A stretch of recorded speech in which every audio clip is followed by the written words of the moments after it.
Someone was asking me about freedom recently, so let me give you a couple of thoughts here. Freedom is incredibly valuable, it's incredibly important, and it's also actually somewhat fragile.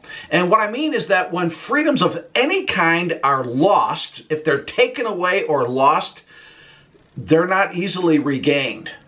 And that's why freedom needs to be carefully guarded and protected.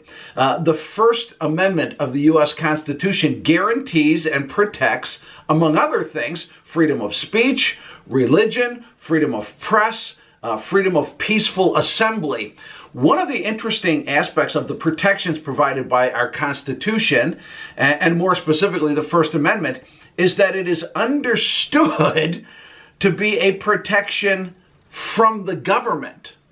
It's a protection from the government. In other words, those who created these documents realized, based on human history, that the entity which would be most likely to attempt to limit our freedoms was who? Yeah, the government. You know, in the history of the world, governments have a track record of often not being too kind to their own citizens. You know this, right? Yeah. So the Constitution and the First Amendment are protections from the limits on our freedoms which might actually be imposed by our own government. This was very insightful thinking on their part.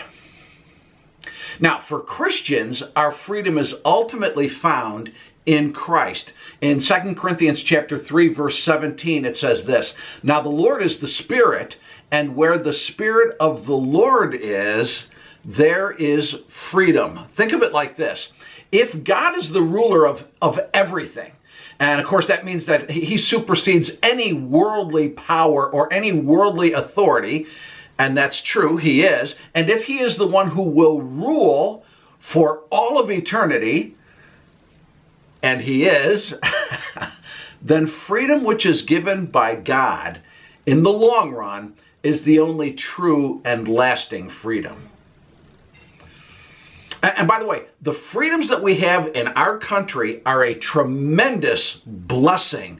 Amazing. I'm grateful. I'm so thankful for the freedoms that we have.